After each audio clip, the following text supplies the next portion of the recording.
Morning everybody, gorgeous morning here. A little bit of fresh, a little bit of winter coming into it. System looking really good, but it's time to do a bit of management. It's time to get into some of those pigeon peas, and I'm just gonna do a little trial. So I've been looking at those pigeon peas for a while. They've been flowering, just so you know, many other plants have been flowering as well. And I just did a little bit of a test in some of those plants. I just came and cut them just to see how they would behave. And it's really interesting how the ones that I have cut, like this one, we can see here, it has gone back into producing leaves, even though it's still got flowers there. The whole plant has gone back into leaves, which is interesting because a lot of the leguminous plants, they go straight back into flowers. So I just did a bit of a test just to see how it would go. And there's another example there of one that has been cut and going back into healthy leaves, not those white moldy kind of leaves. So, you know, we're still early in winter, and people are saying that the winter will be coming. But what I'm thinking to do now is just another test. So basically, we've planted this new veggie bed yesterday, right in the middle here, looking quite nice. But as you can see, you know, that morning sun there is pretty much blocked out. So I'm gonna do a management that I want to do in the whole system, and I'm gonna observe for a week or two and see how they go. So I'll manage once again the Mexican sunflower here, who have, you know, put on an amazing growth. About 3 weeks, 4 weeks, not even 4 weeks, maybe 3 weeks, they are pumping back again. I might manage some of the castor oil if I have to, but I'll definitely manage all of the pigeon peas. Another question for me is with the crotalaris, that I really want the seeds, but I'd like them to go back into growth mode, and they just go into flowering. So, you know, what I'm thinking to do in this system, I'm gonna cut them all. I think I might just leave like one pendulum with seeds to form, probably the older one, the one in there, so I can get some seeds, but I'm hoping to perhaps move it into some growth mode as well. So I'll come and I'll manage that whole line today, just this morning, and observe before I attack the whole system, because as you can see, the whole system is into this kind of flowering and seed production. We can see on the pigeon peas as well, so they are going into seed. So that is very clear now to me, a sign that, you know, they're moving again into the fire pole. Look at how many seeds in there. So it's time to intervene, it's time to play, but still springtime looking like, but it's supposed to be winter. So that's one of the things that keep us on our toes, keep us guessing. You know, those that keep saying that they know everything about agroforestry, I doubt them very much, because this is a daily thing, it's a management thing, it's an observation thing, and we basically follow orders. The plants tell us what to do. So to me, they're telling me it's time to grow.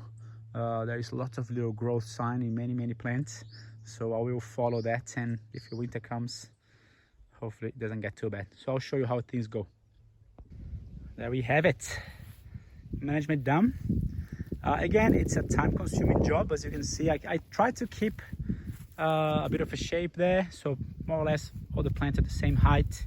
I still a bit worried about some frost that might come, but I went hard. Look at the amount of organic matter that we've got in the soil. You know, there is plenty, so it's very open now. Probably cut 50% of everything there. Decided to cut all of the crotalaris too, because this is my productive row. So we start to see a little bit of definition now. We start to see the castor oil popping up a little bit over there. We start to see some of our production plants there that were kind of in between things. The acerola cherry here. So it's nice. That is the game. You know, management is the game of the system. Doesn't mean that you have to manage like I do. Doesn't mean that you have to be as present as I am. I mean, we manage this system every month at the moment. It's going quick. But yeah, I mean, this is the power. We're kind of taking the greater land and taking it through all succession stages really quick. Doesn't mean that you have to do that. But don't be fooled. Don't be fooled by the lazy gurus that we have out there, who is telling us that, oh, all we gotta do is have the correct density. There is no such thing as correct density. That's just bullshit, pardon my French. Oh, look at this pomegranate here, just beautiful. Was completely under, and now just gonna power through.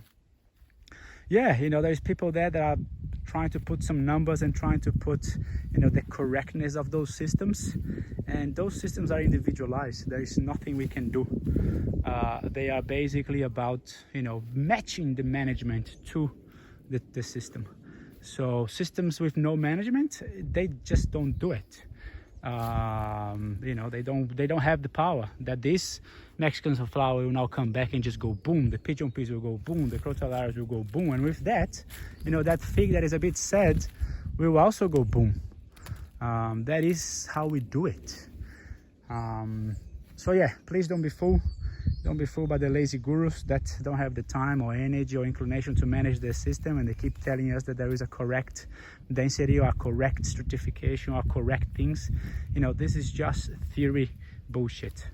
You know, this here, you know, those systems, they are management led by reality.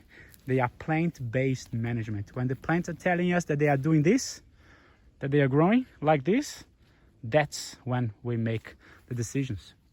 And I'm just gonna show you here, you know, this line has all been managed, but I'll show you how, you know, how the plants talk to us.